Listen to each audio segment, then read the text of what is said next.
soit ton grand nom, au nom élevé de Jésus. Amen. Amen. Que Dieu bénisse chacun d'entre vous. Amen. Et que Dieu bénisse nos frères et nos soeurs qui nous suivent par le biais des réseaux sociaux. Amen. Alléluia. Oui. Vous savez, il y a une chose que les chrétiens ne savent pas faire, c'est évangéliser. Parce que évangéliser, c'est parler de Jésus, c'est annoncer la bonne nouvelle. Ne dis pas à quelqu'un, viens à Jésus, tu seras riche.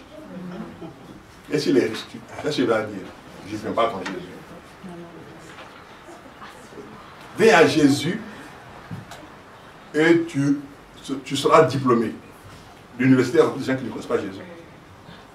Les professeurs de l'université, à 99%, ne connaissent pas Jésus. Où il a étudié comme personnage historique.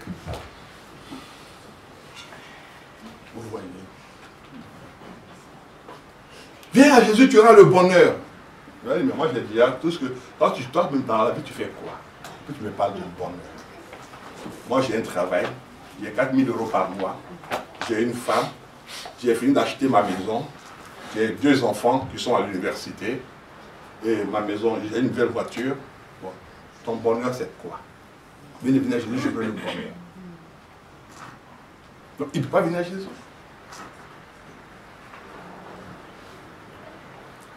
Parce que ce que lui il a, il pense que c'est ce qui est le bonheur et son bonheur. Quand Jésus est venu sur la terre, les gens avaient toutes ces choses. Mais il leur a apporté quelque chose qu'ils n'avaient pas. Alléluia. Amen. Donc quand tu parles de Jésus à quelqu'un, dis-lui viens à Jésus parce qu'il va te donner ce que tu n'as pas. Mais si tu n'as pas prié avant pour lui parler, tu ne pourras pas identifier son véritable besoin. Est-ce que vous comprenez? C'est quand tu as prié pour parler à quelqu'un que Dieu identifie son véritable besoin pour te dire telle personne a besoin de telle chose. Et quand tu lui dis l'énoncé de son véritable besoin, il est étonné. Mais qui vous a dit ça? C'est là que toi tu souris maintenant. Tu dis c'est le Dieu qui t'a créé qui m'a dit cela. Je me souviens, j'avais rencontré 2 jeunes dames qui travaillaient dans un consulat africain, au service économique. Il y a longtemps de cela. Je les ai rencontrés, c'était sur la ligne du RER-C. On était sur les escalators, et puis les 2 jeunes dames parlaient de Jésus avec passion. Et je les entendais parler, et puis je leur ai dit, mais bonjour mes soeurs. Elle dit, bonjour monsieur. Je dis, mais je vois que vous aimez passionnément Jésus. Elle dit, ah, alors si tu n'aimes pas Jésus, tu as perdu. Je dis, ah bon? Des jeunes femmes comme vous qui parlez de Jésus à ce point-là. Elle dit, ah mais monsieur, aujourd'hui là, c'est Jésus et puis il n'y a rien d'autre. Et de fil en aiguille, j'ai demandé où est-ce qu'elles travaillaient. Elles m'ont dit où est-ce qu'elles travaillaient. Elles avaient des bons postes. Elles avaient après un problème. Elles ne me l'ont pas dit, parce qu'on était sur les escalators. Je les ai dépassés et puis j'ai continué mon chemin. Un jour, j'étais à la maison, et comme Dieu aime bien les choses, il aime faire les choses bien. Lui-même, il envoie d'abord la pluie, et puis maintenant, il me dit de sortir pour aller voir la personne pour lui donner un message. Il ne peut pas envoyer le soleil, il envoie la pluie. Qu'est-ce que je vais dire? Je sors sous la pluie maintenant, pour arriver à Paris, pour chercher le lieu où se travaille cette dame. Sous la pluie. Et je vais maintenant donner le message du Seigneur. Et puis elle me dit, merci. C'est ce message-là que j'attendais depuis longtemps. Parce que hier, à mon service, il y a eu le feu. Ça a chauffé sur moi. Et Dieu lui a apporté une parole de réconfort, une parole de consolation. Alléluia. C'est donc que je vous ai dit, c'est pas moi qui aime sortir. C'est Dieu qui aime parler aux gens, donc il me prend pour aller parler.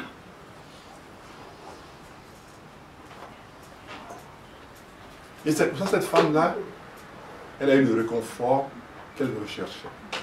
Et elle a béni Dieu.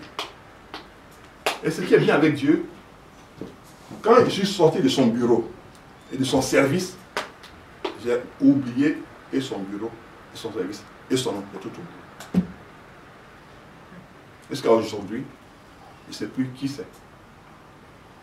Ce que je sais, c'est que Dieu m'a envoyé faire une commission à quelqu'un. Terminé. Si aujourd'hui, je la vois, elle me reconnaîtra. Mais moi, je ne la reconnaîtrai plus. Et ça, c'est arrivé aussi une fois dans l'avion. Dans l'avion, je venais de la Côte d'Ivoire. Il y a une dame qui monte dans l'avion. Et elle s'assoit. Et à peine elle est montée, la police en même temps fait éruption dans l'avion. Et puis marche avec assurance parce que c'est la police. Alors, la dame, elle était en panique. Et puis elle regardait un peu partout.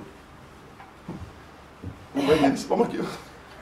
Maintenant, moi je la regarde, puis je lui dis, aujourd'hui, tu vas arriver en France. Elle dit, ah bon? Ah bon? Elle dit, oui, ne t'inquiète, aujourd'hui, tu vas arriver en France. Les policiers ont fait le tour de l'avion, ils sont sortis, on a fermé l'avion. Puis l'avion a décollé. Elle est assise à sa place, elle a quitté sa place, maintenant la police s'assoit à côté de moi. Je dis, voilà à faire encore. Dieu aussi. Et puis, ma bouche peut se fermer un peu pour que je... Là, j'avais une bonne place, j'avais 2 places là pour dormir. Et elle est venue diminuer mes places. Elle dit, ah bon? Ouais, mais tu es quoi? Tu es comme ça? Elle ne parlait pas dans mon cœur, elle dit, Seigneur, je veux dormir. Mais elle a besoin d'entendre la parole de Dieu. Alléluia. Amen. Quand on est arrivé à Roissy, on sort de l'avion, il y avait la police sur toutes les barrières. Pendant qu'on sortait là, le matin, il y avait la police, tout ça. Elle est passée, elle a passé tout le filtre. Et puis on est arrivé dehors, là où on prend les bagages. On a pris nos bagages. Et puis maintenant, elle dit, ben, je vais appeler son frère. Je lui passe mon téléphone, elle appelle son frère. Au lieu de dire à son frère qu'elle est arrivée en France, elle dit, allô, allô, je suis ici, hein. Bon, attends, tu es où et puis tu es ici? Allô? Oui, oui, oui, c'est moi. Oui. C'est moi, t'avais dit ça, non? Je suis ici. Mais tu es où ici? Je suis en France. Elle dit, tu es en France? Non, c'est pas vrai. Mais si, je suis ici, je suis ici. Elle ne peut pas dire qu'elle est arrivée à Roissy. Non, elle dit elle est ici. Son frère dit, c'est pas vrai. Elle dit, bon, dis-moi, passe-moi le téléphone de la personne avec qui tu es, qui t'a passé ton téléphone, passe-moi la personne. Et puis je prends le frère, allô, oui. Oui, oui, nous venons d'attirer, nous sommes arrivés là, on est sortis, on a pris des bagages, on est dehors. Et le monsieur me donne le téléphone. Il dit, vous êtes qui? Il dit, non, je suis pasteur. Il dit, je comprends pourquoi elle a pu arriver. Il dit, monsieur, j'ai essayé 7 fois. Il fait venir ma soeur. La 7e fois, là, c'est là qu'elle est arrivée. Et cette dame aussi, je l'ai oubliée. Et un jour, on avait fait un rassemblement de pasteurs. C'était dans les salles LSC au niveau de la région de Paris. Et pendant qu'on était en train de louer Dieu, il y a une femme qui court là-bas, qui vient, qui plonge sur moi. Elle dit, pasteur, il dit oui. Elle dit, c'est moi, on est ensemble dans l'avion là. Elle dit, ah, ça va. Elle dit, oui, ah, ça va. Mais tu es où? Non, non, c'est fini. Mon contrat est terminé. Mon contrat, c'est que tu rentres. Tu es rentré, mon contrat est terminé. Vous voyez. Mais c'est ce que Dieu attend de chacun d'entre nous. Et le thème de ce matin, c'est quelle est ta priorité dans la vie? Alléluia. Amen. Quelle est ta vraie priorité? Oui, parce qu'on est à l'église, mais on n'a pas de priorité. C'est terrible ça. Si ta priorité c'est de te marier, tu as échoué ton mariage. Tu vas échouer lamentablement dans ton mariage. Parce que le mariage n'est pas une fin en soi. Ce n'est pas un but dans la vie. Si ta priorité c'est de faire des enfants, mais tu vas échouer dans tes enfants. Les enfants, ce n'est pas une fin en soi, ce n'est pas une vie, les enfants. Quelle est ta priorité véritable dans la vie? Il y a réussir dans la vie, puis il y a réussir sa vie. Ce sont deux choses différentes. Il y a réussir dans la vie, puis il y a réussir sa vie. Mais quelle est ta priorité? Oui. Si ta priorité n'est pas la gloire de Dieu, alors là, ta priorité, elle est vaine. Si ta priorité n'est pas pour donner gloire au nom de Jésus, c'est que ta priorité, elle est vaine.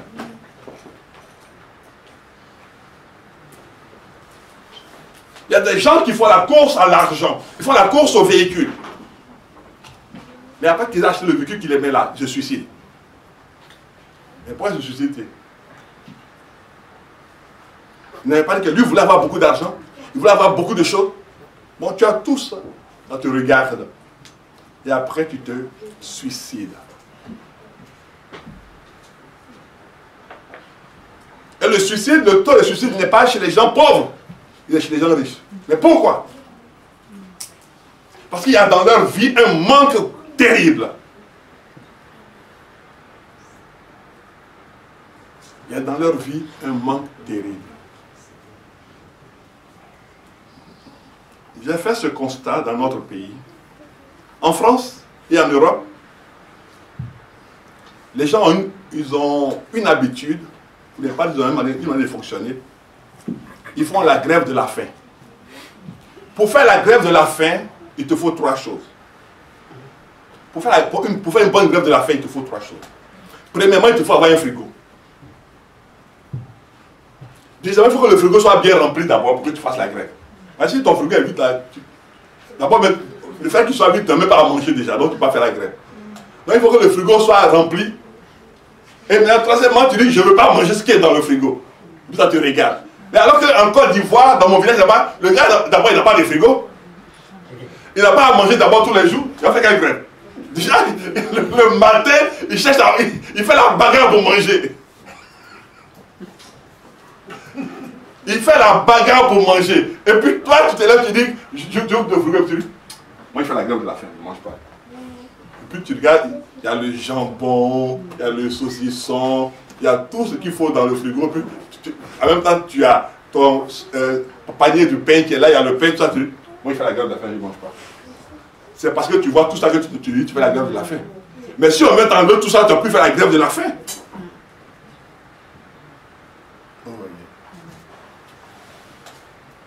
On fait la grève de la faim quand on a à manger. Chez nous, on fait la grève pour manger. Oh oui. Chez nous, on fait la grève. Quand on voit les gens qui font la grève, c'est pour manger. Donc, quand les prix baissent, ils vont bien manger. Mais si le frigo est rempli, le congélateur est rempli, mais tu fais la grève de la faim. Mais pendant que tu fais la grève de la faim, là, prends ton frigo et ton congélateur, puis amène-le en Somalie ou amène-le en Côte d'Ivoire. Et puis tu as fait une bonne grève. Et puis quand ça deviendra propre, lavé, nettoyé. On te donnera ton congélateur propre, ton frigo propre, lavé, nettoyé. Tu n'as même pas trouvé rien. Il n'y a pas de choses sales dedans. Tout est propre. Tu auras fait une bonne grève. Alléluia. Quelle est ta priorité? Parce que priorité veut dire quel est le but même de ta propre vie. Oui, le but même de ta propre vie, c'est quoi? Qu'est-ce que tu veux atteindre dans la vie? Qu'est-ce que tu veux apporter à la vie? Qu'est-ce que tu veux que la vie t'apporte? Et qu'est-ce que tu veux apporter à quelqu'un? Parce que dans la vie, il faut que tu reçoives pour apporter à quelqu'un quelque chose. Alléluia. Il faut que tu reçoives pour apporter à quelqu'un quelque chose. Donc, reçois de Dieu pour apporter à quelqu'un. Donc, quelle est ta priorité? Si ta priorité, c'est de te contenter de toi-même, tu seras la personne la plus malheureuse et puis la plus misérable qui soit. Est-ce que vous comprenez? Si ta priorité, c'est ta personne, tu seras la personne la plus malheureuse et la plus misérable qui soit. Parce que tu n'intéresseras personne. Non seulement tu n'intéresseras personne, et personne ne s'intéressera aussi à toi. Ah oui, ça va dans les deux sens. Hein. Tu n'intéresseras personne et personne ne s'intéressera à toi. Donc, quelle est ta priorité? Il faut connaître son ordre de priorité dans la vie. Il faut que ta vie ait un sens. Et donne à ta vie une priorité. Donc, dans la priorité, on a la primaire des choses que tu veux vivre dans ta vie. Les choses que tu aimes, que tu apprécies, que tu veux vivre, que tu veux voir vivre, que tu veux faire, que tu veux voir faire. Quelles sont tes priorités?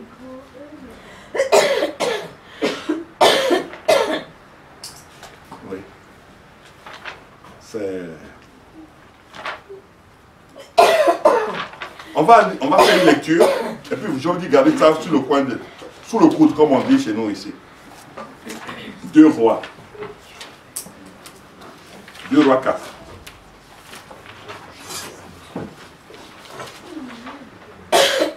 Vous allez voir quelque chose de bizarre. Une personne qui a pour priorité quelque chose que personne ne cherche. Que des gens cherchent, mais qu'elle ne cherche même pas. C'est bizarre qu'elle ne cherche pas cela. Elle fait quelque chose sans arrière-pensée. Vous voyez? Ta priorité doit être une chose que tu vas faire sans arrière-pensée ni réflexion. 2 Rois. 2 Rois 4.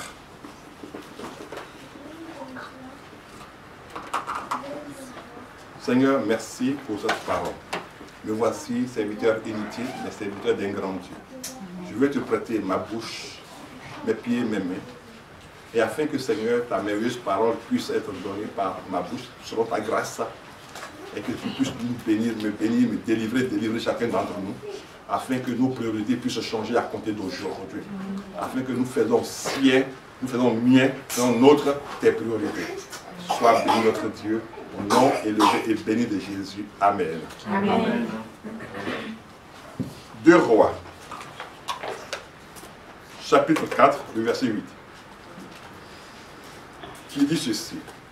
Un jour, Élisée passait par Sunem, et il y avait là une femme de distinction, qui le pressa d'accepter à manger. Et toutes les fois qu'il passait, il se rendait chez elle pour manger. Elle dit à son mari, « Voici, je sais que cet homme qui passe toujours chez nous est un saint homme de Dieu. » Retenez ce mot-là seulement. Cet homme qui passe toujours chez nous est un saint homme de Dieu. Vous allez voir où ça va nous conduire après. Verset 10. Faisons une petite chambre haute avec des murs et mettons-y pour lui un lit, une table, un siège et un chandelier, afin qu'il s'y retire quand il viendra chez nous. Élisée étant revenu à Sunem, se retira dans la chambre haute et y coucha.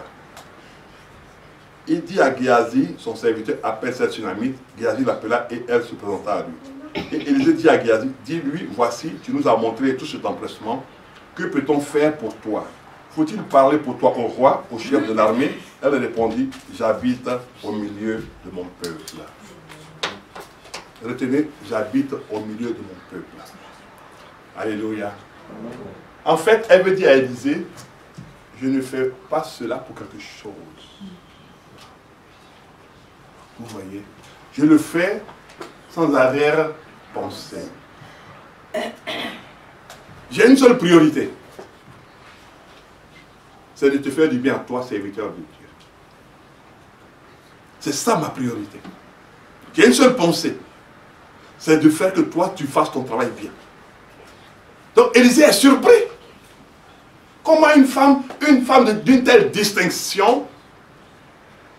Mais moi, la chose qui... C'est pour cela que, au niveau du groupe des mamans, je priais pour que Dieu me donne... comment on va appeler le groupe des mamans?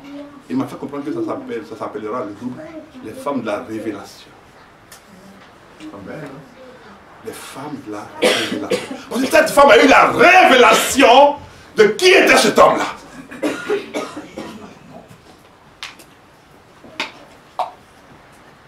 Elle le voit passer chaque fois. Mais si elle ne cherchait pas l'intérêt de Dieu, comment Dieu allait-il lui révéler qui était cet homme qui passait? Vous voyez? Parce qu'elle cherchait l'intérêt de Dieu. Elle cherchait à plaire à Dieu. Elle regarde cet homme, elle passe chaque fois. Et quand il passe son chemin, il ne déborde ni à gauche ni à droite. Elle dit, mais qui est cet homme? Il est intriguant. Et Dieu maintenant lui révèle que c'est son serviteur. La révélation éclaire. Ta révélation. Elle a la révélation pour dire maintenant à son mari, je sais qui est cet homme-là. C'est un saint serviteur. Pourquoi tu n'as pas de révélation, toi? Est-ce que tu te poses la question et que tu vas devant le Seigneur pour savoir qu'est-ce qui doit se passer, ou pour apprendre, pour comprendre des choses. Mais elle est partie devant le Seigneur pour dire quel est cet homme. Qui est cet homme-là? Qui passe vers chez nous chaque fois.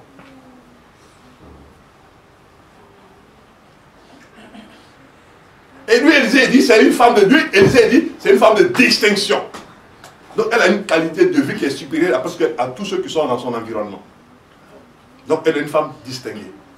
Mais en fait, elle est une femme de révélation.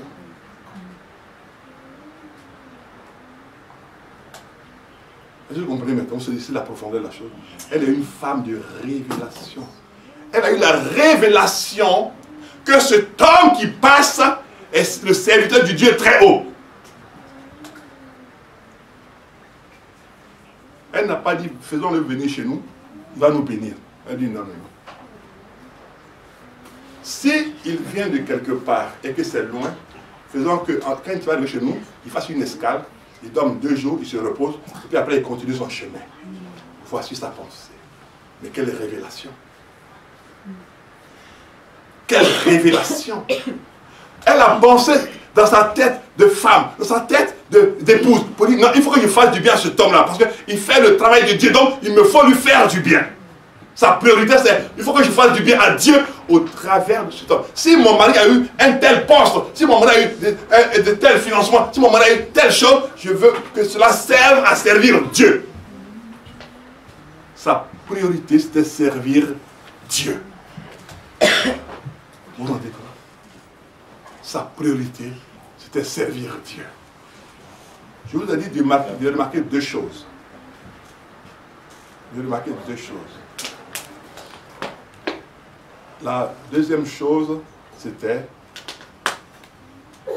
j'habite au milieu de mon peuple. Là. Gardez les 2 choses. Maintenant, allons dans Jean.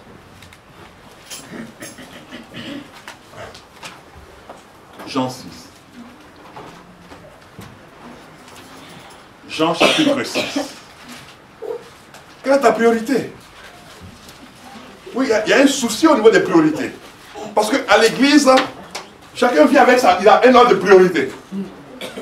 Chacun vient, il a sa liste de choses qu'il veut demander à Dieu. Tu ne demandes même pas à Dieu de le craindre, mais tu demandes à Dieu d'abord de posséder des choses. Waouh! C'est terrible ça. Tu ne demandes même pas à Dieu, est-ce que ma vie te plaît? Est-ce que ma vie te convient? Non, c'est parce que tu demandes à Dieu.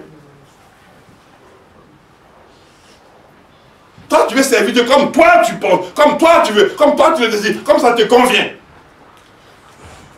Il s'appelle Jésus. Ce n'est pas ton camarade. C'est celui qui est grand qui t'appelle son ami. Ce n'est pas toi qui appelles le plus grand ton ami. Est-ce que vous comprenez? C'est celui qui est grand qui t'appelle mon ami. Il te considère. Ce n'est pas toi qui appelle Jésus mon ami. C'est vrai, on chante Jésus est mon ami de tous les jours. On le chante parce que Jésus a dit dans Jean qu'il nous appelle ses amis. C'est lui qui a dit vous n'êtes plus quoi que ce soit, vous êtes mes amis. Mais avant qu'il ne le dise, la personne ne pouvait dire que c'était son camarade. Même après qu'il ait dit cela à sa résurrection, quand il est venu à sa résurrection, là, quand Thomas l'a vu, il a dit quoi? Il dit mon Seigneur et mon Dieu. Il n'a pas dit mon camarade. Ah bon, pourquoi il n'a pas dit ça? Il allait comprendre lui-même. Parce qu'il n'est pas rentré par la porte ordinaire, il a traversé le mur. Donc ton camarade là, c'est celui qui te ressent.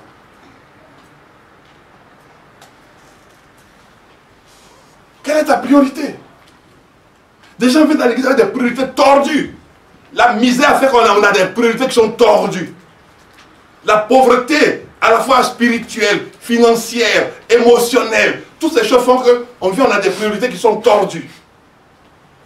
Mais gloire soit rendue à Jésus parce qu'il nous comprend et puis il a pitié. Il dit, vous ne savez pas ce que vous voulez véritablement. Comme ceux qui sont avec Jésus, puis qui disent, et si on demandait que le feu tombe sur ceux-là. C'est pas incroyable.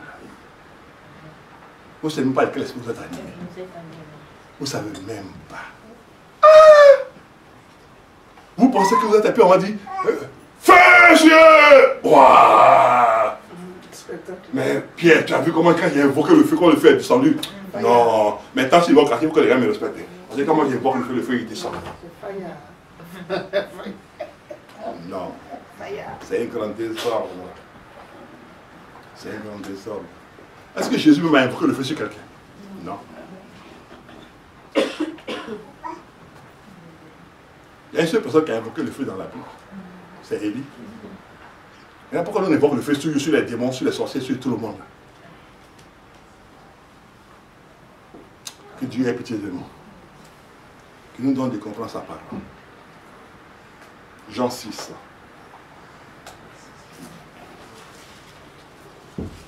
Jean chapitre 6. Regardez. Ce message-là, il m'a fait bien rire. Quand Dieu me l'a dit, et puis je l'écrivais, il m'a fait bien rire. Qu'est-ce qui m'a fait rire? Je vais vous le lire. On va lire. Jean 6, 54 à 60. D'abord. Jésus parle. Il dit ceci. Tous ceux qui le suivaient, ils faisaient quoi? Ils mangeaient. Ils mangeaient quoi? Le pain. Mais là, Jésus leur dit, celui qui mange ma chair et qui boit mon sang a la vie éternelle. Et je le ressusciterai le dernier jour. Car ma chair est vraiment une nourriture et mon sang est vraiment un breuvage. Celui qui mange ma chair et qui boit mon sang demeure en moi et je demeure en lui. Comme le Père qui est vivant m'a envoyé et que je vis par le Père, ainsi celui qui me mange vivra par moi. C'est ici le pain qui est descendu du ciel et il n'en est pas comme de vos pères qui ont mangé la manne et qui sont morts. Celui qui mange ce pain vivra éternellement. Jésus dit ces choses dans la synagogue, enseignant à Capernaum. Plusieurs de ses disciples, après l'avoir entendu dire, cette parole est dure. Qui peut l'écouter? Vous voyez? Cette parole est dure. Qui peut l'écouter? Mais en fait, il y a deux choses qui se produisent dans ce dont trois. La première chose, ils étaient toujours avec Jésus et puis ils mangeaient. Donc ils mangeaient le pain ordinaire, ils étaient contents. Donc le pain ordinaire, c'est les bénédictions. Vous voyez, Dieu t'a béni, tu as ça. Maintenant, il va dire, bon, il faut que tu changes de vie. Pardon. Ben, moi je viens, et puis je mange, et puis je m'en vais chez moi. Donc je viens, je mange, et puis je vais chez moi, et puis je vis comme je vis. Mais toi, tu me dis maintenant de changer ma nourriture, de changer mes habitudes. Non, là tu t'es trompé. Ah, on était bien avec toi. Qu'est-ce qui t'a pris pour que tu dises qu'il faut qu'on mange la chair maintenant? On était bien avec toi, pourquoi tu veux changer nos habitudes? Quand nous on venait, on savait qu'on venait pour manger. On ne venait pas pour changer. On venait pour manger. Les gens qui viennent à l'église pour être bénis, mais ils ne viennent pas pour changer. Parce qu'on leur dit, viens, tu seras béni, en bon. Et comme Dieu fait grâce, quand quelqu'un vient nouvellement, Dieu le bénit. Quand il commence à être béni, non. Quand Dieu commence à mettre un petit peu d'ordre dans sa vie, quand il commence à... Non. Il n'a pas envie de venir à l'église. Parce que s'il n'avait pas de papiers, Dieu lui permet d'avoir des papiers quand il est dans un pays étranger. S'il n'avait pas de travail, il lui permet d'avoir un travail où on va avoir à peu près 600 €, 800 €. Mais ça, non. Ça, c'est la nourriture que Dieu donne. Maintenant, il dit, bon, il faut que tu manges ma chair. Pardon. De changer de nourriture. Non, là, tu t'es trompé. Moi, je venais ici pour que j'écoute et puis après, je vais vivre comme je vis. Et puis toi, tu me dis de venir pour que je change ma nourriture. Je ne peux pas changer. Je ne peux pas changer. Alléluia. Et voici ce que Jésus dit après. Verset 66. Dès ce moment, plusieurs de ses disciples se retiraient de lui. Ils n'allaient plus avec lui. Donc, leur priorité, ce n'était pas la vie éternelle. Ah, vous voyez maintenant. Leur priorité n'était pas la vie éternelle. Leur priorité, ce n'était pas de connaître Dieu. Non, non. C'était de manger. Donc, plusieurs le suivaient parce qu'ils mangeaient.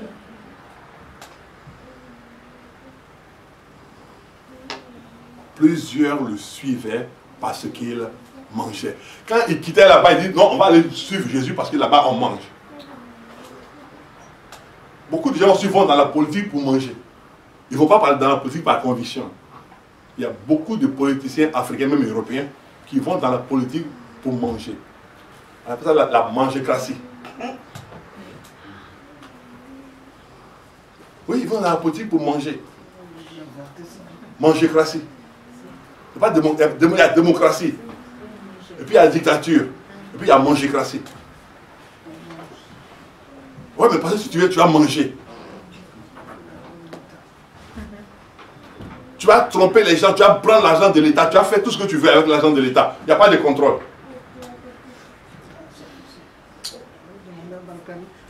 Oui. Il faut écouter un peu les journaux télévisés africains pour voir dans combien de pays il y a des conseils des ministres. Et puis quand on fait un conseil des ministres, qui rend compte à qui? Donc vous voyez, donc des gens viennent pas par conviction, mais pour manger. Et tu vas voir quelqu'un qui va avoir la femme de mon fils Josias là, il devient ministre. Mais 6 mois plus tard, non. Quand il marche, il marche comme ça. Et puis tu lui dis, monsieur le ministre, oui, mais vous savez, dans le pays, il faut des gens pour gérer les choses de la nation. On est là pour gérer. On gère ça pour vous. 6 mois en arrière, tu étais comme un fil de fer. 6 mois plus tard, on ne peut plus t'attraper. Même ton couturier même dit, mais monsieur, vous avez plus d'un bon point.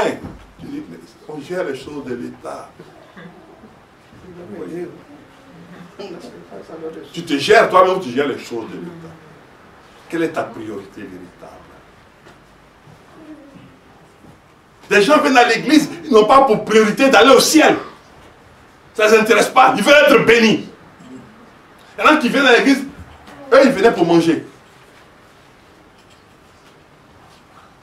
Ils viennent, on dit qu'on prie. Et maintenant, il faut prier pour que Dieu te libère, que Dieu te bénisse. Dis Seigneur, je te bénis. Seigneur, je prie afin que je puisse me marier. Oui, Seigneur, parce que ta parole dit que tout ce qui te demande, tu me le donneras. Au nom de Jésus. Seigneur, je prie afin que, Seigneur, dans cette année-là, je puisse me marier. Oh, Seigneur, merci. Tu ne pries même pas pour que ta vie puisse changer. Tu ne pries même pas pour que tu puisses plaire à Dieu. Tu ne pries pas pour que ton frère qui est malade puisse être guéri. Mais toi, tu pries parce que ce qui est important pour toi, il faut que tu te maries. Waouh!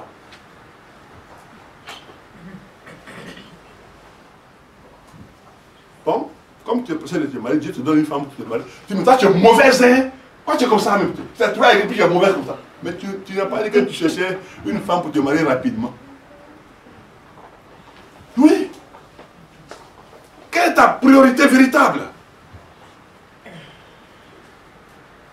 Ce chant dit, j'attendrai jusqu'à ce que ta gloire descende. J'attendrai jusqu'à ce que ta gloire descende. Oui. On est devenu impatients, des chrétiens impatients. L'impatience n'est pas un fruit de l'esprit. On est devenu... Non. Eux, ils viennent pour manger. Ce qu'ils voulaient, c'était manger. Ce qu'ils voulaient, c'est que Jésus leur donne toujours à manger. Mais pas que Jésus veuille que leur vie change. Quelle est ta priorité? Allons dans Galates, s'il vous plaît. Galates 5.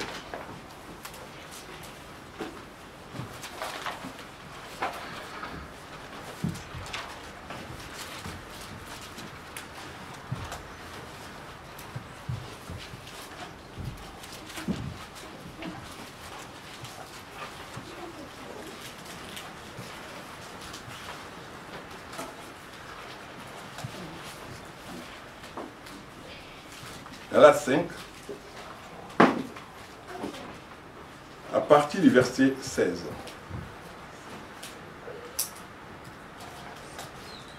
Je dis donc, marchez selon l'esprit et vous n'accomplirez pas les désirs de la chair.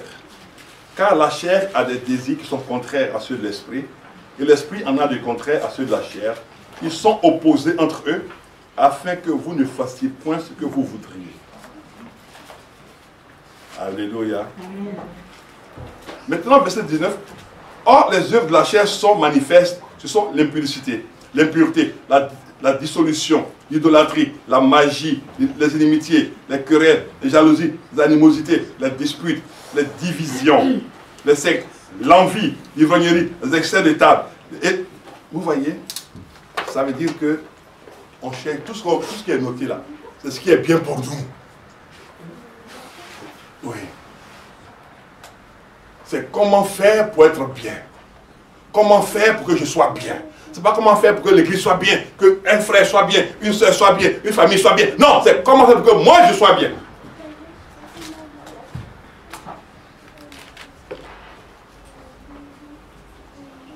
Si ta priorité c'est toi, si tu dois être bien, tu n'as pas connu Jésus.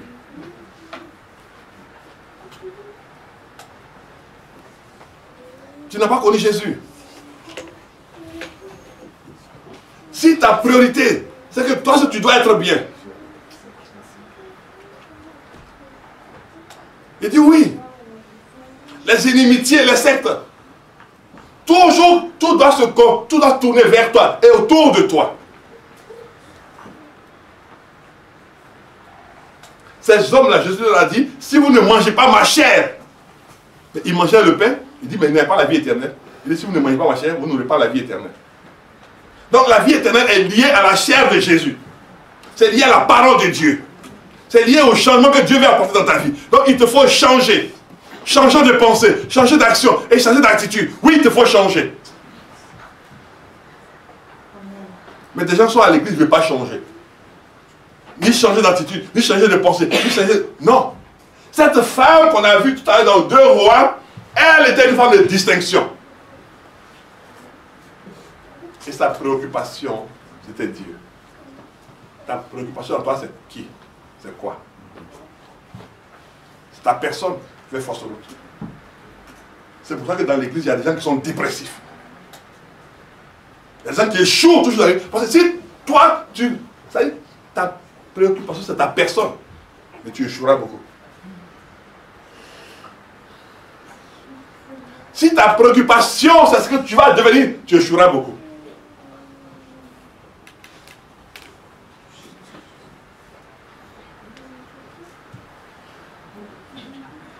Je regardais une émission, vous voyez, dis à ton voisin, cherche Dieu véritablement.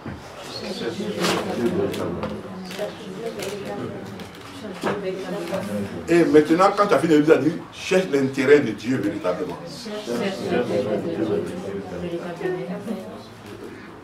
Mais cherche l'intérêt de ton frère aussi véritablement.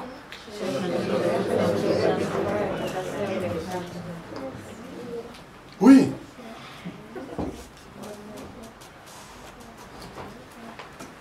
Pourquoi l'église de Jésus-Christ est faible? Les inimitiés, l'envie. Je veux paraître, je veux que tout le monde me regarde, je veux que tout le monde m'apprécie. Tu n'es pas Jésus. Tu n'es pas Jésus. Jésus a dit, il a une seule priorité. Il dit, c'est de faire la volonté de celui qui l'a envoyé. Alors que toi, tu dois avoir aussi la même priorité. Faire la volonté de Jésus qui t'a sauvé.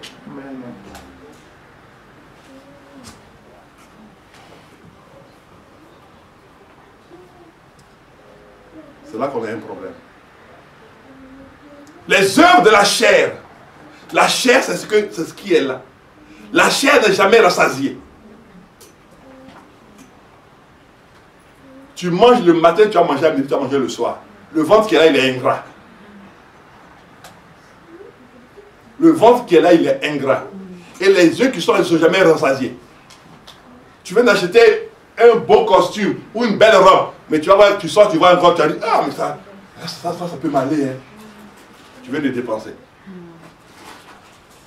La chair. Le salaire qu'on te donne, tu dis, pour tout ce temps, c'est ce qu'on me donne comme salaire. la chair. Moi, mais je me fatigue ici, puis on me donne un tel salaire. Même si on augmente ton salaire de 500 euros, alors après 3 mois, tu as dit c'est peu.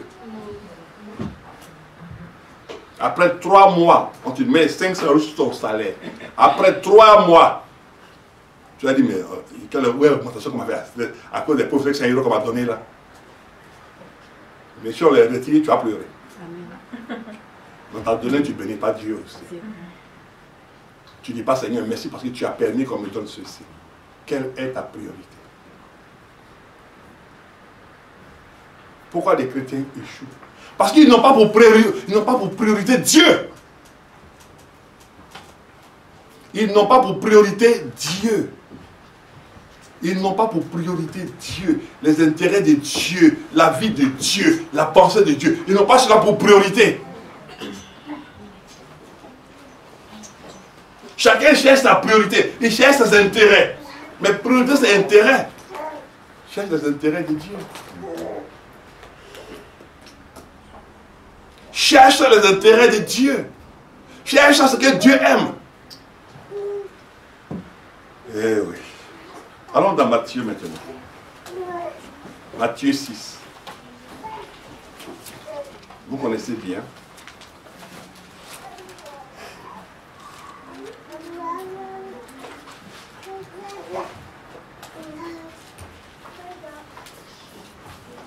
Mais je veux prendre Matthieu 6 et je voudrais prendre aussi le psaume 37. Donc, quelqu'un va me dire Matthieu 6. Et quelqu'un d'autre va me dire le psaume 37, verset 4. Vous allez voir que ça dit la même chose. Alléluia. Amen. Matthieu 6.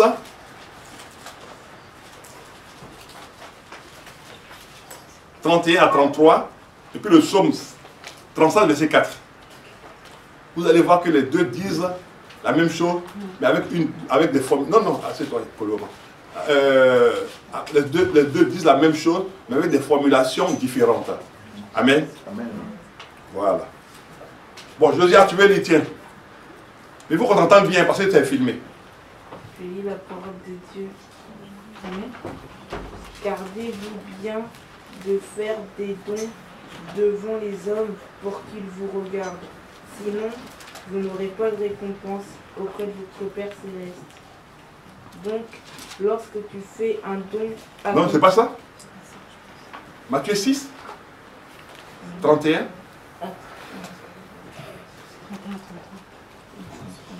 Assieds-toi, s'il te plaît. Assieds-toi. Voilà. Parce qu'il y a beaucoup de gens qui nous suivent là, par Internet, donc on ne peut pas se permettre ça. Voilà. Non, assieds-toi, assieds-toi. Quelqu'un d'autre va lire. Parce que si... Oui. Les gens nous suivent par Internet, on ne peut pas se permettre certaines choses. Oui, je veux deux personnes pour me dire Matthieu 6, 31 à 33. Lisons la parole de Dieu dans Matthieu 6, versets 31 à 33. Disons comme ceci. Ne vous inquiétez donc point. Oui. Et ne dites pas, que mangerons-nous? Oui. Que boirons-nous? De quoi serons-nous vêtus? Car toutes ces choses, ce sont des païens qui les recherchent. D'accord. Votre Père Céleste sait que vous en avez besoin. D'accord. Cherchez premièrement le royaume et la justice de Dieu, et toutes ces choses vous seront données par-dessus. Voilà. Amen. Amen. Maintenant, qui a trouvé le psaume 37?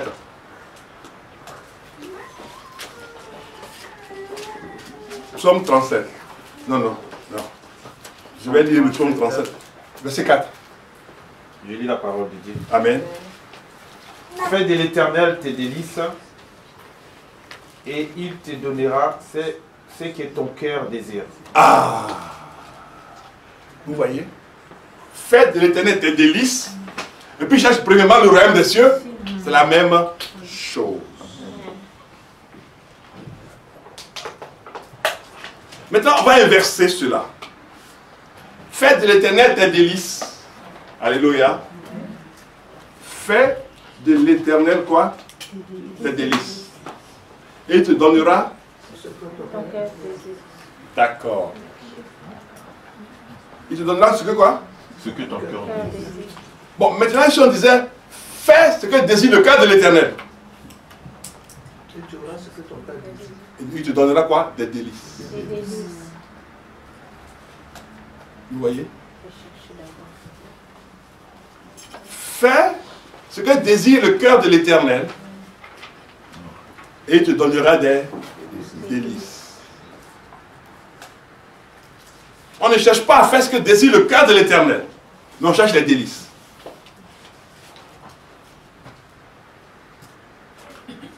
On cherche les délices. Alors qu'il dit, ce sont les non-croyants. En fait, quand il dit les païens, ceux qui ne croient pas en lui en ce moment-là, c'est eux qui cherchent des choses pareilles. Mais toi, tu dois chercher ce qui lui plaît. Ta priorité, c'est de chercher à faire ce qu'il désire. Ce n'est pas de chercher des délices. Ce n'est pas de chercher, je veux me porter bien. Non. C'est qu'est-ce que Dieu veut, qu'est-ce que Dieu attend de moi. Que j'aille parler de lui à quelqu'un, mais je vais parler de lui à quelqu'un. On veut vivre des miracles, on veut vivre des choses. Mais tant que ta bouche n'est pas ouverte pour parler, aucun miracle ne suffira. Tant que ta bouche n'est pas ouverte pour dire, oui, Jésus guérit, mais rien ne suffira. Tant que ta bouche n'est pas ouverte pour dire, Jésus délivre, rien ne suffira. Donc, fais ce qu'il te demande de faire. Ce qu'il désire. Il dit, recherche premièrement le royaume. C'est-à-dire l'avancée du royaume, la progression du royaume. Recherche cela. Cette femme qu'on a vue tout à l'heure dans 2 Rois, elle a arrêté sa maison. Elle a mis sa maison en chantier pour l'homme de Dieu. Elle a mis sa vie en chantier pour l'homme de Dieu. Quand on prend 2 Rois, verset 8, 2 Rois 4, verset 8, quand on voit comment cette femme a commencé à dire à son mari que cet homme est un saint homme de Dieu et qu'elle a mis sa vie en chantier et la maison en chantier, on comprend ce que la suite nous donne. Elle a fait ce que désirait l'Éternel. Dieu savait qu'elle n'avait pas d'enfant. Mais pendant qu'elle n'a pas d'enfant, elle n'a pas dit, comme je n'ai pas d'enfant, je ne m'occupe pas de Dieu. Elle dit, je n'ai pas d'enfant, je vais servir Dieu. Je n'ai pas d'enfant, je me mets à la disposition des hommes de Dieu. Je n'ai pas d'enfant, je ferai ce que Dieu veut. Oui, je n'ai pas. Ma priorité, ce n'est pas avoir un enfant, c'est servir Dieu. Ma priorité, ce n'est pas être, non, c'est servir Dieu. Ma priorité, ce n'est pas me faire valoir, c'est servir Dieu. Tant que ta priorité, c'est toi-même, Dieu ne te donnera rien. Mais si ta priorité, c'est de servir Dieu, alors là, tu vivras des choses étonnantes, des choses surprenantes. Parce qu'il dit, cherche premièrement le royaume. Cette femme n'avait pas d'enfant. On ne sait pas si elle était une femme, excusez-moi les mamans, ménopausée. On ne sait pas si c'était une femme qui est née sans utérus. On ne sait rien de tout cela. Mais il y a une chose que nous savons, que nous avons découvert, c'est que cette femme, elle cherchait Dieu. Elle cherchait l'intérêt de Dieu. Elle faisait ce que Dieu désirait. Et le psaume 37, 4 nous dit, fais de l'Éternel tes délices. C'est-à-dire la chose que tu aimes, la chose que tu apprécies. Mais souvent on aime ce qu'on apprécie, mais on n'aime pas ce que Dieu désire. Et c'est là que Jésus nous donne l'information. Il dit, ce sont les païens qui veulent des choses pareilles. Mais toi maintenant cherche le royaume et sa justice, ce qui est juste.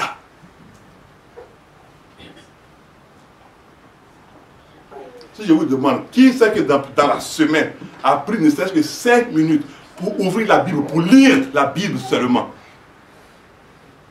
Ce n'est pas seulement le travail des pasteurs. C'est une relation d'intimité avec Dieu. C'est en cela que Dieu te fait progresser. C'est en cela. Parce que ta progression, ton développement et ton épanouissement ne peuvent pas venir d'ailleurs si c'est de la parole.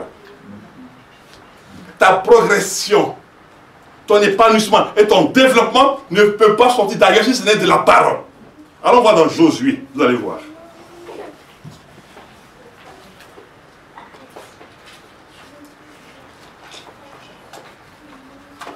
Que quelqu'un me prenne Josué 1, 5 à 9, et puis un autre me prenne Deutéronome 8 à 3.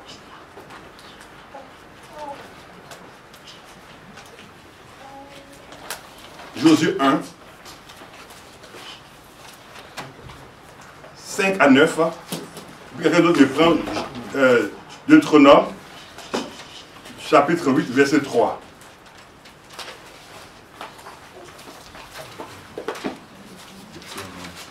Deutéronome 8, verset 3.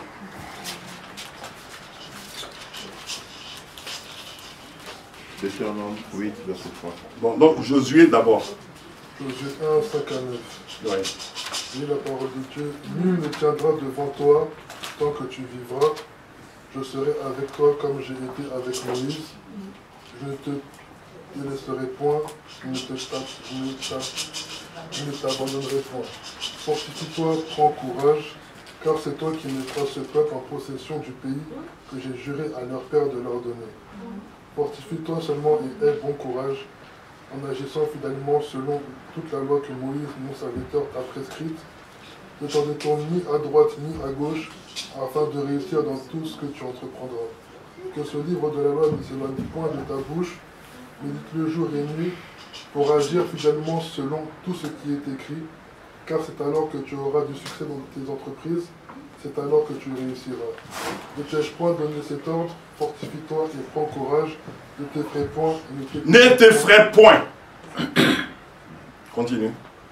Ne t'effraie point et ne t'épouvante point, car l'Éternel, ton Dieu, est avec toi dans tout ce que tu entreprendras. Amen.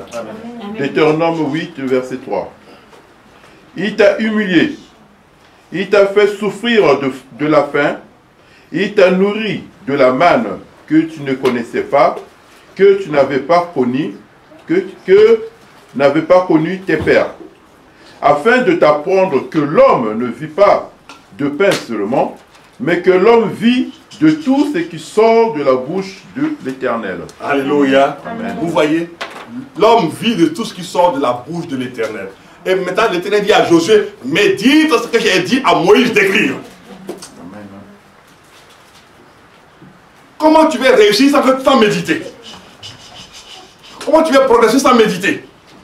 Comment tu veux te développer sans méditer? Comment tu veux t'épanouir sans méditer? Il dit, médite ce que j'ai dit à Moïse d'écrire. Il dit, l'homme ne vivra pas que de pain seulement, mais de toute parole qui sort de la bouche de Dieu. C'est pour cela qu'il a dit dans Matthieu, ce sont les païens qui cherchent ces choses que vous cherchez. Cette femme n'a pas dit à l'homme de Dieu, viens prier pour moi pour que j'ai un enfant. Elle n'a pas dit ça. Elle n'a pas dit, viens prier pour moi pour que mon mari ait un poste. Elle n'a pas dit ça. Elle dit, cet homme est cet homme de Dieu. Donc je veux qu'il vienne habiter chez moi. Elle a provoqué Dieu. Elle a provoqué Dieu. Cette femme, cette simple femme a provoqué Dieu. Elle a dit à Dieu, moi je vais t'héberger chez moi. Je vais te faire dormir chez moi. Je n'ai pas d'enfant, je m'en fous. Tu es Dieu, je vais te bénir, je vais t'amener à dormir chez moi. Tu vas dormir chez moi, sous mon toit et je te nourrirai, toi Dieu. Je dis, mais c'est pas... Mais d'où lui vient cette argue, cette fougue, cette femme? D'où cela lui vient-il pour dire qu'elle veut m'héberger, moi Dieu? Elle veut me nourrir, moi Dieu? Elle ne cherche pas d'enfant, elle ne cherche rien. Elle ne veut rien d'autre. Elle dit, je vais héberger Dieu chez moi. Dieu va dormir chez moi. Il va habiter sur mon toit. Oui. Aujourd'hui, dans l'église, on cherche. Quand tu viens à l'église, on dit, bon, séminaire pour les malins. Ouh, les gens sont remplis. Séminaire pour les finances. Ouh, ils sont remplis. Séminaire pour... Quand on dit maintenant, sanctification. On va 3 personnes qui vont venir. On dit, bon, séminaire pour parler du péché. Il y a le pasteur et sa femme, et puis il y a 2 frères qui sont là. Mais dans le séminaire où on va être riche là, Maintenant, ce qui est fait maintenant en Afrique, le séminaire où on va être riche, c'est payant. En même temps, on fait dîner, on dit vous mangez, c'est payant. On dit Dieu n'est pas contre la richesse. Tu peux être riche et puis aller en enfer avec ta richesse. Cette femme dit Dieu, je vais t'héberger. Dieu, je vais te faire dormir chez moi. Tu ne dormiras pas dans la rue, tu dormiras chez moi. Et moi je dirai, j'ai hébergé Dieu chez moi. Je prendrai soin de Dieu chez moi. Imaginez un instant que l'homme de Dieu qui a quitté la Samarie, qui est en train de marcher pour partir, et ses vêtements, comme il marche, normalement il y a la poussière, ses vêtements sont sales. S'il a 2 tenues, la femme m'a dit, bon, homme de Dieu, donne-moi une tenue, je vais laver. Alors qu'en donnant la tenue de l'homme de Dieu, il y a l'onction de Dieu dans la tenue. Il y a la présence de Dieu dans la tenue. Il y a la puissance de Dieu dans la tenue. Donc elle prend la tenue d'un homme de Dieu, un saint homme de Dieu, puis elle va laver. Donc elle est en relation avec Dieu.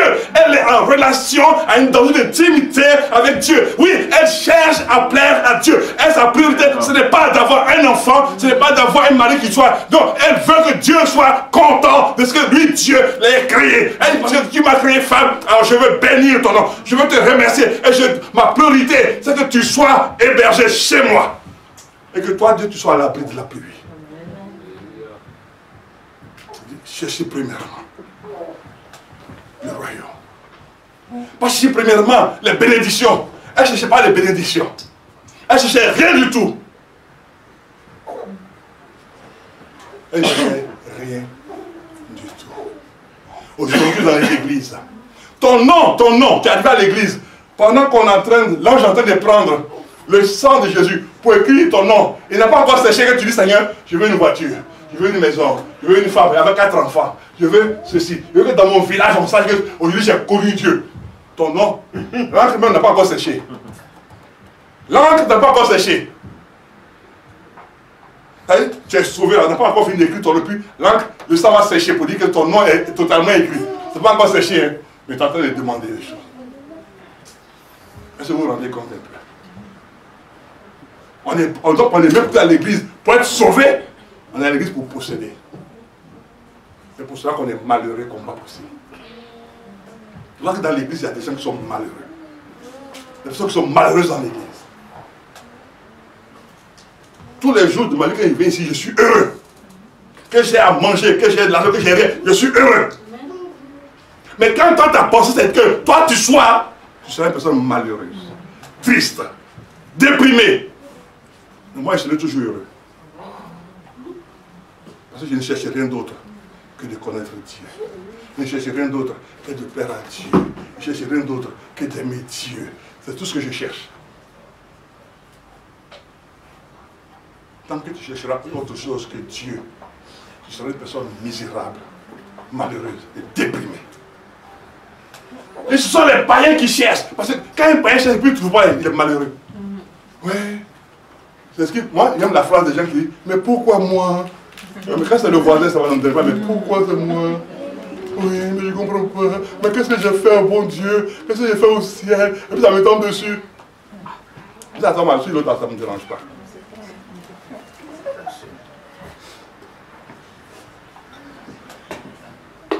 Alléluia. Mais il y a une bonne nouvelle pour toi. Quand tu vas parler de Dieu et de son merveilleux Fils Jésus, allons dans Colossiens. Alléluia.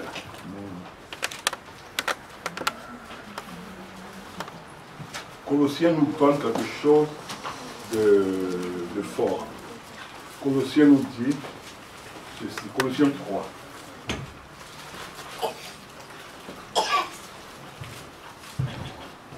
Colossiens 3, verset 2 à 4. Il dit, affectionnez-vous aux choses d'en haut, et non à celles qui sont sur la terre. Car vous êtes morts, et votre vie est cachée avec Christ en Dieu. Tu es mort pour les autres, parce que tu n'as plus les mêmes habitudes. Tu es mort pour eux. Mais ta vie est cachée avec Christ en Dieu. Et il dit quoi? Verset 4. Quand Christ, votre vie, paraîtra, alors vous paraîtrez aussi avec lui dans la gloire. Quand Christ, ta vie, en fait, ça veut dire quoi? Ça veut dire une chose merveilleuse. Ça veut dire une chose merveilleuse. Bien compris, ça veut dire une chose merveilleuse. C'est quelle merveille? Quand Christ te visitera, vous voyez cela paraître. Quand Christ te visitera, Christ viendra te visiter. Parce que tu es caché en lui avec Dieu. Tu es caché en Christ avec Dieu. Donc quand il te visitera, les gens qui sont autour de toi verront que Christ t'a visité. Vous voyez, quand il paraîtra, ça dit, il va venir soudainement, brusquement, brutalement dans ta vie. Quand il va venir dans ta vie, il va étonner tout le monde. On dit, mais c'est pas possible. Mais sa vie a changé. Tout a changé. Son visage a changé. Sa maison a changé. Son mari a changé. Tout a changé. Ses enfants ont changé. Oui, parce que Christ t'aura visité. Quand Christ apparaîtra. Quand Christ apparaîtra. Quand Christ paraîtra. Quand Christ visitera. Alors tout le peuple, tes frères, tes sœurs, tout le monde verra la différence. Ta santé changera. Ton mari changera. Tes enfants changeront. Tes projets même changeront.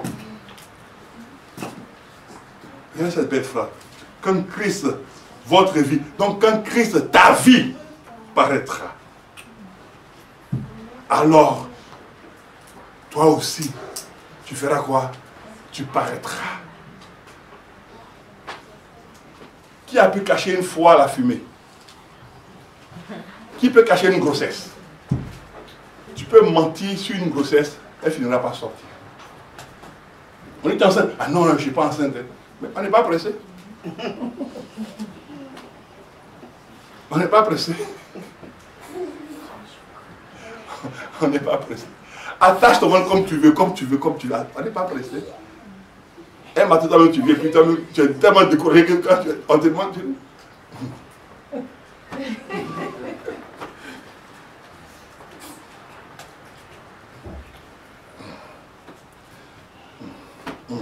tu parles plus, hein. Tu as tellement dit non, non, non, non. Tu as pensé que toi, tu allais être la première personne à cacher une grossesse. La grossesse, c'est comme la fumée. Couvre la fumée, couvre la fumée. Ça va sortir.